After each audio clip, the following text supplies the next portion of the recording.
জানো, মানুষ কিন্তু কখনো কারোর ব্যর্থতা দেখে হিংসে করে না, মানুষ মানুষের সফলতা দেখে হিংসে করে। আর একটা সময় প্রচণ্ড রাগে ক্ষোভে তার হিংসের প্রতিফলন কিন্তু হয়েই যায়। শুধু আজকে বলে নয়, বেশ কয়েকটা বছর ধরে অর্থাৎ বিয়ের পর থেকে এতটা খারাপ অভিজ্ঞতার সম্মুখীন হয়েছি। তবে আজকের দিনটা না একটু স্পেশাল ছিল। আজকের পর থেকে আর আমি কখনোই নিজেকে খারাপ কিংবা বাজে মনে করব না। কারণ আমাকে খারাপ ভাবার জন্য কিংবা আমাকে খারাপ বলার জন্য আর আমার খারাপ গুণগুলো সবার সামনে তুলে ধরার জন্য আমি দুটো পিএ অর্থাৎ পার্সোনাল অ্যাসিস্ট্যান্ট রেখেছি, যেগুলোকে কোনো বেতনই দেওয়া লাগে না। বিনা বেতনে বিগত 7-8 বছর ধরে তারা আমাকে সার্ভিস দিয়ে যাচ্ছে। কিন্তু এতদিন তারা আমাকে আড়ালেই সার্ভিস দিত, এখন তারা আমার সামনেই সার্ভিস দেয়। ব্যাপারটা আমি বেশ এনজয়ও করলাম। যাকে অনেক গল্প অনেক কথা হবে তোমাদের সঙ্গে, তার আগে চলো নিজের পরিচয়টা দিয়ে নিই। নমস্কার, কেমন আছো সবাই? আশা করছি সবাই খুব ভালো আছো, আর আমিও বেশ ভালো আছি। আজকে আমার আরও একটি নরম নরম গরম গরম ব্লগে, আজকের ব্লগটা গরমই গো, তোমাদের সবাইকে অনেক অনেক স্বাগত জানিয়ে ব্লগটি শুরু করছি। আর আশা রাখছি ব্লগটি তোমাদের ভালো লাগবে। তো চলো দেখতে থাকো আর এনজয় করতে থাকো আজকের গরম গরম ব্লগ। আজকের সকালটা ছিল একটা ব্যস্ততাময় সকাল।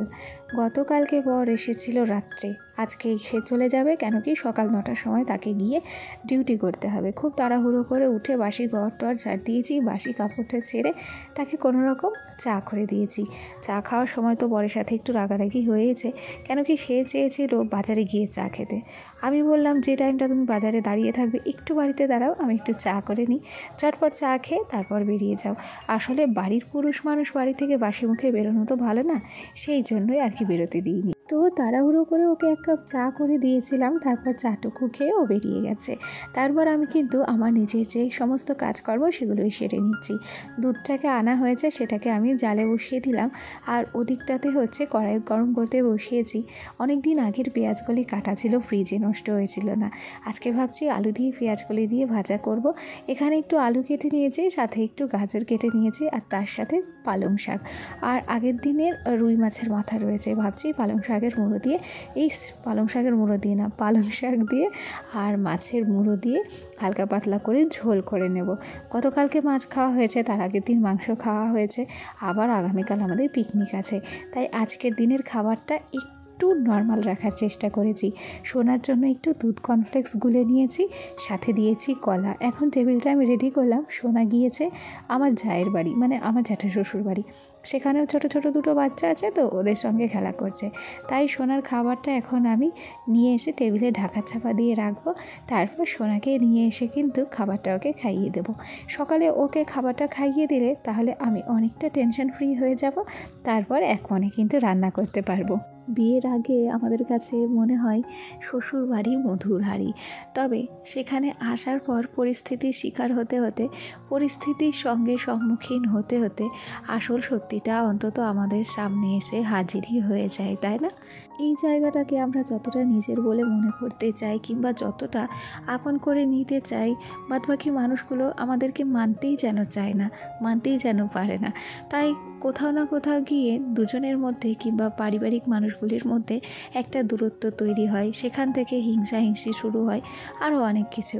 তারপর আস্তে আস্তে এই সংসারটা যেন আমাদের কাছে দুর্বিষহ হয়ে ওঠে।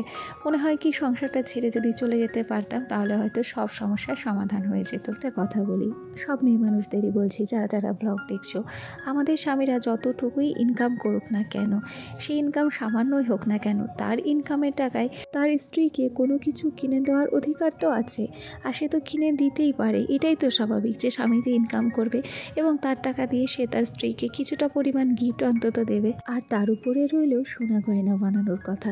সোনা গয়না হচ্ছে ভবিষ্যতের সম্পদ, আর সোনা গয়না হচ্ছে একটা লক্ষ্মীশ্রী জিনিস। প্রত্যেকটা মেয়ে মানুষেরই শখ থাকে, স্বপ্ন থাকে যে কিছুটা পরিমাণ হলেও সোনা গয়না তার থাকবে। সেখানে তার স্বামী যদি একটা স্ত্রীকে গয়না দিয়ে সাজায়, সেখানে কিন্তু অপরাধের কোনো কিছুই নেই। নেই, তাই না? তবে আজকে আমি একটা নতুন কথা শুনলাম যে স্ত্রীরা নাকি তার স্বামীর কাছ থেকে গয়না নেয় কিংবা গয়না বানিয়ে নেয়, তারা নাকি খুব লোভী হয় এবং তারা তাদের বরকে ফুসলিয়ে গয়না বানায়। কথাটা আমার কাছে শুনতে অনেকটা খারাপ লেগেছিল। এই কথাটা যে শুধু আমাকে উদ্দেশ্য করে বলা হয়েছিল তা নয়, এই কথাটা কিন্তু সব মেয়েদের উদ্দেশ্য করে বলা হয়েছিল। একটা কথা কি বলতো, কুকুর মানুষকে কামড়াতেই পারে, কিন্তু মানুষ তাই বলে কুকুরকে কামড়াবে তা কিন্তু কখনোই হয় না, আর সেটা মানায়ও না। তবে একটা জিনিস আমি ভাবলাম, যেটা আমার বলতে খুব ইচ্ছে হয়েছিল, যে স্বামীর কাছ থেকে গয়না বানানোর মতো কপাল কিংবা গয়না বানানোর মতন সৌভাগ্য সবার হয় না। যার কপালে থাকে সেই পায়। হয়তো আমার কপালে কিছু না কিছু টুকিটাকি জিনিস ছিল, সেই জন্য পেয়েছি। সত্যি কথা বলতে কি জানো তো, আমার বর অর্থাৎ তোমাদের দাদা ভাই আমাকে কিন্তু বিয়ের পরে তার সাধ্য অনুযায়ী অনেক কিছু জিনিস দিয়েছে। তবে এইসব জিনিসের ঊর্ধ্বে গিয়েও তার ভালোবাসা, তার বিশ্বাসটা আমি অর্জন করতে পেরেছি। এই কারণে হয়তো সে আমাকে ভরসাও করতে পেরেছে। তবে এই ভরসা বিশ্বাসটা তো আর আমি একদিনে গড়ে তুলিনি, তাই না? বছরের পর বছর তার সাথে সংসার করেছি, তার সুবিধা অসুবিধা সব কিছুতেই তার পাশে আমি থেকেছি। এই যে টিনের ঘরে তোমরা আমাকে থাকতে দেখো, এই যে টিনের ঘরটা এত সাজানো গোছানো তোমরা দেখতে পাও, এর পেছনেও কিন্তু আমার অক্লান্ত পরিশ্রমই আছে। আমি যখন বিয়ের পরে এসেছিলাম তখন শুধুমাত্র আমার খাট ছিল আলনা আর শোকেস, এই তিনটে জিনিস নিয়েই আমি সংসার পেতেছিলাম। বাদবাকি আমার কাঁসা পেতল থেকে শুরু করে সোনা গয়না যা তোমরা দেখছো, অবশ্য গোল্ড কালেকশন অবশ্যই তোমাদের সঙ্গে একদিনকে শেয়ার করব, সব আমি আমার নিজের ক্ষমতায় আমার বরের টাকা থেকেই তৈরি করেছি। কেউ আমাকে এক পয়সা দিয়েও সাহায্য করেনি।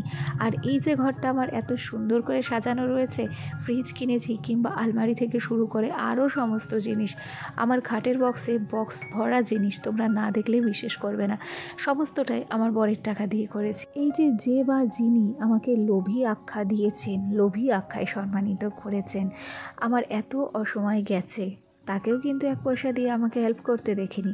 অথচ বড় বড় কথা বলার বেলায় সবাই কিন্তু বলতে পারে। সত্যি কথা বলতে কি জানো তো, কথা বলার সময় যদি সরকারকে ট্যাক্স দিতে হতো তাহলে মানুষ না ভেবে চিন্তে কথা বলতো। তবে আমি ভাবছি এগুলো অন্য কিছু নয় গো, এগুলো হচ্ছে রাগ হিংসার বহিঃপ্রকাশ। আজকে বলতে পারো রাগের জ্বালায় আগ্নেয়গিরি ফেটে উঠেছে। যাই হোক, চলো, অনেক মানিয়ে নেওয়ার চেষ্টা করেছি, অনেক মানিয়ে নিয়ে থাকতেও চেয়েছি, তবে আর নয়। এখন নিজেকে যতটা পারবো ততটা ভালো রাখার চেষ্টা করব। সেক্ষেত্রে যদি নিজেকে লোভী ভাবতে হয় তাহলে ভাববো, কোনো অসুবিধা নেই। আর এতে কে কী ভাবলো আজকের পর থেকে আর কিন্তু আমার কোনো আসেও যাবে না। যাকে তোমাদের সঙ্গে গল্প করতে করতে অনেক কাজ করেছি গো আজকে। ফ্রিজটাকে সুন্দর করে পরিষ্কার করে নিয়েছি, রান্না বান্না তো সব কমপ্লিট হয়েই গেছে, বেশি কিছু রান্না করিনি। আর একা থাকলে সেমন বেশি কিছু রান্না করাও হয় না। তবে সোনাকে নিয়ে যেহেতু ফিটিং সেন্টার অর্থাৎ অঙ্গনওয়াড়ি স্কুলে গিয়েছিলাম, তাই কাজকর্ম করতে আমার কিন্তু অনেকটা লেট হয়েছে। ফিরে এসে আমি পালং শাকের ঝোলটা রান্না করেছি, আর তারপর গ্যাসটার সমস্ত কিছু পরিষ্কার পরিচ্ছন্ন করে নিয়ে এই যে সোজা চলে এসেছি মিট গ্যাসটাকে পরিষ্কার করতে। বেশ কিছু থালা বাসন ছিল, সেগুলোকেও কিন্তু আমি ধুয়ে মেজে পরিষ্কার করে জল ঝরাতে দিয়েছি। এখন ভাবছি স্নান করতে যাব। এখন আর দুপুরবেলায় তেমন কোনো কাজকর্ম নেই, তবে ভাবলাম কলের পরটা একটু হলেও নোংরা হয়েছে, পাতা টাতা পরে আর কি, সেগুলো একটু ঝাড় দিয়ে পরিষ্কার করে নিচ্ছি। অনেক দিন আগে কলের পরে ব্লিচিং পাউডার দেওয়া হয়েছিল, তবে ব্রাশ ছিল না বলে কলের পরটা পরিষ্কার করা হয়নি।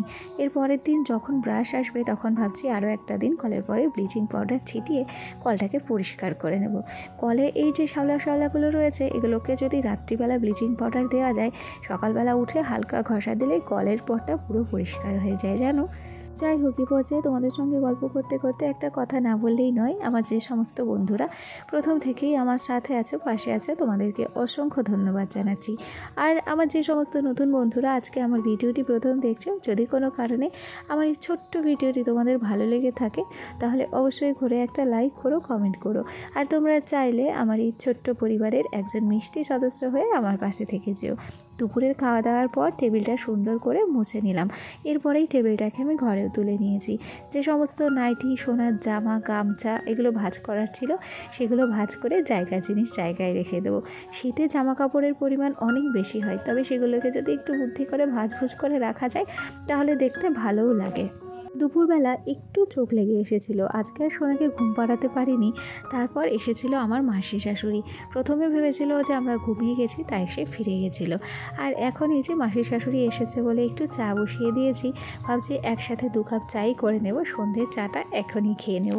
তাহলে বন্ধুরা, আমার আজকের ভিডিওটি তোমাদের কেমন লাগলো কমেন্ট করে জানাতে ভুলো না। আজ তাহলে আসি, কাল আবার দেখা হবে। সবাই ভালো থেকো, টাটা সবাইকে।